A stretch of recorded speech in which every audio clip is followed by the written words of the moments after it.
So we are starting from geofences. So geofences is a very important thing, which really can be highly used in different situations. So what is geofence actually? What do we have when we are talking about geofence? So first of all, we have some area. Here in my picture, you can see 3 different areas of the city where we located. So after that, you have the fact if your tracking device is inside this geofence or it is outside. And with this particular fact, connected some property. So for example, inside geofence, you need to keep some particular speed limit, or you shouldn't leave some particular geofence, you should be located only inside, etc., etc., etc. And what is important about them and about work with easy logic is that you're not always under GSM coverage, you not always can react from server side, you don't always get information at server, but sometimes you need to react right in the moment when something happened. Device should react, not dispatcher, not manager somewhere far away, but device inside the vehicle at the particular moment. And from this point of view, geofences is really a very important thing. What type of geofences do we support? So first of them is rectangle one. So it is specified with borders, and actually it is more abstract things because in real life we rarely have such forms at our planet, but sometimes they are very useful. The next one is circle.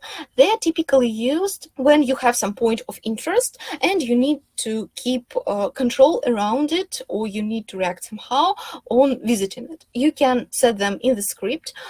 So scripting language is needed. I will show a small example, but we will not talk about them very detailed. And the last one, the most often used one, is Polygonal geofence. So it is set up in KML file, and you can use it for very different purpose, and we have particular features for their usage about which I will tell you.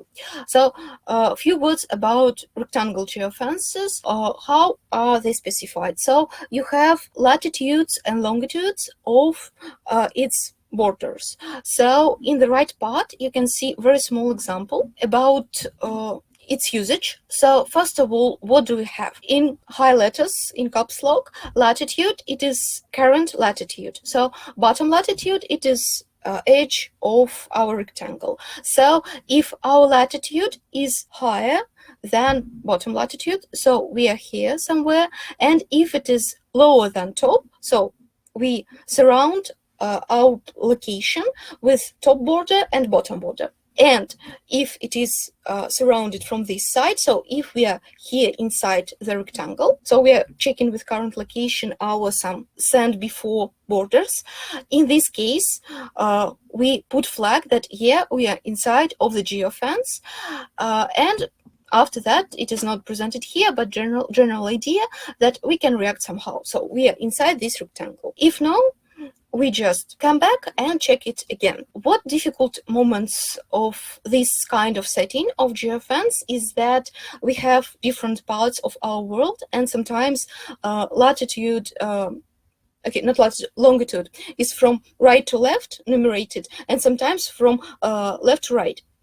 And for this situation, you need to keep all these moments inside. And for latitude as well, but in different sides. So for your particular part of the world, you need to remember in which side you need to put these things.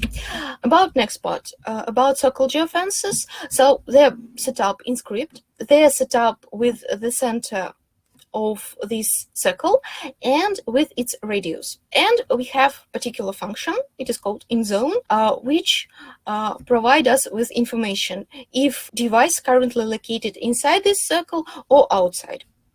Let me skip it because we will not use it, but just in case, remember that we have it, and if you need it, we can help you with its usage in your projects, in your work.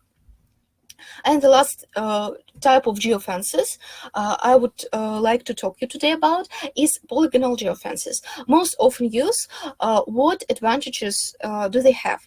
So they are written in a KML file at microSD card. So we have particular manual about creation of KML, but mostly it is possible to do at Violon, at Google Earth, so easily.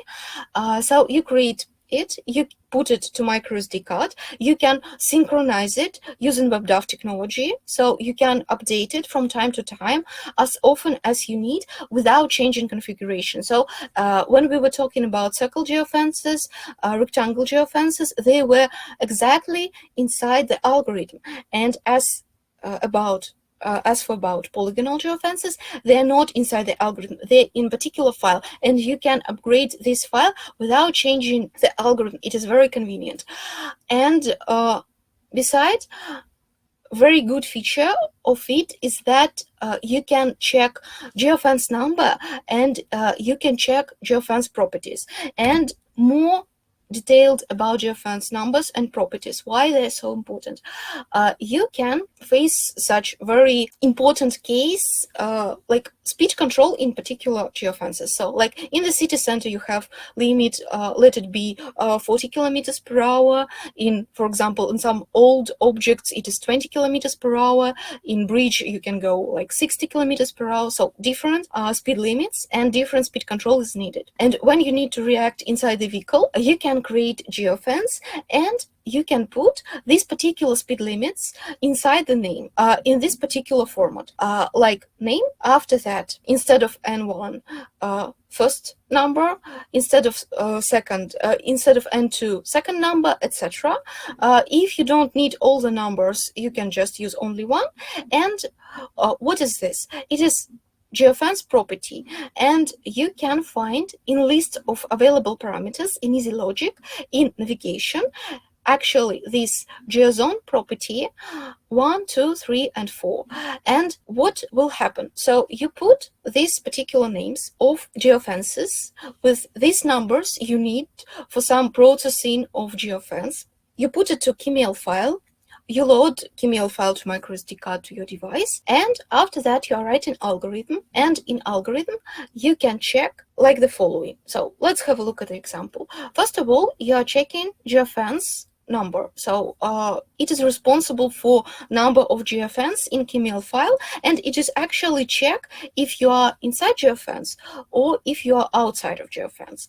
If geofence number is more than 0, so they are numbered from starting from 1, it means that you are inside geofence, and after that you can check. If speed is more than geozone property 1, so what will happen? So speed is parameter in our standard list of parameters, which is responsible for current speed of the device. So it is automatically defined. For example, it is now 19 kilometers per hour, and speed is compared with geozone property 1. Algorithm watch at geozone property 1, and it takes geozone property 1 of current geofence. For example, it is main bridge, so it is going to its name, take all these parameters, take this 60, put it to geozone property 1, take this 0 to geozone property 2, etc, etc.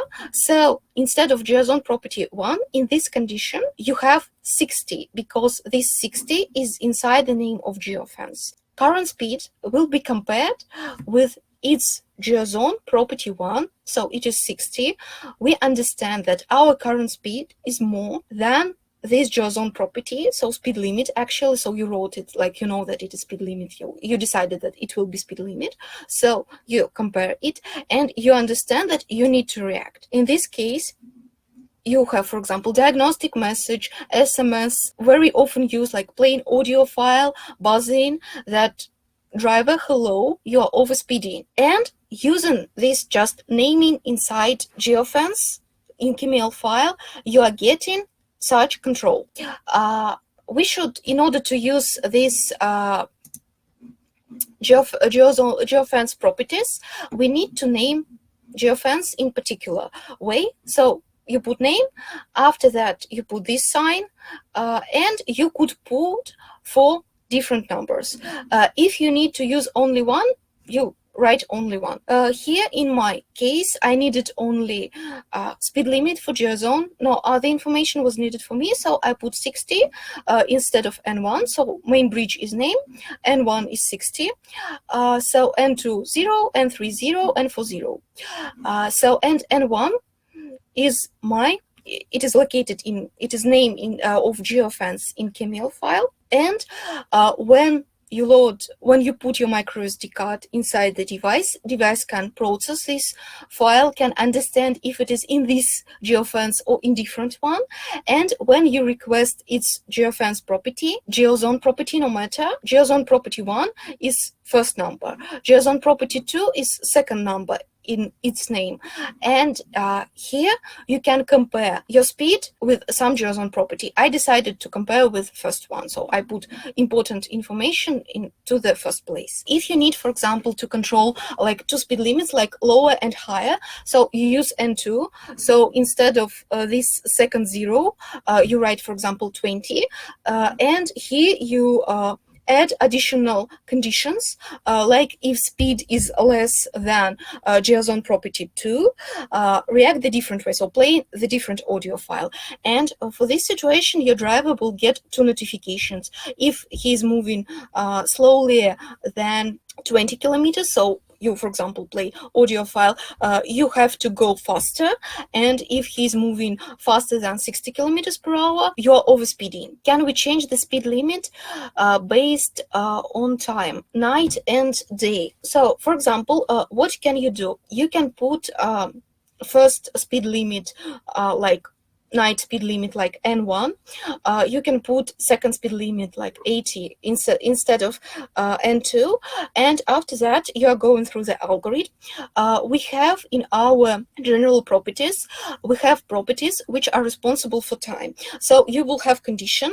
Inside the condition you will check time, and if this time in this period, you compare speed with Geofence property 1. So it is, if it is nighttime, you compare it with Geofence property 1. And if it is not nighttime, if it is daytime, you control speed limit using property 2. So and one bonus that you can get, so when you create some geofences and you need to test how your reactions on visiting, leaving, or overspeeding of some geofences is working, we have such feature like getting location not from internal module but from easy logic. So you are going to track to settings, track page, and select in data source of GPS GLONASS module, Easy Logic. And you go to Easy Logic and create some kind of such stuff.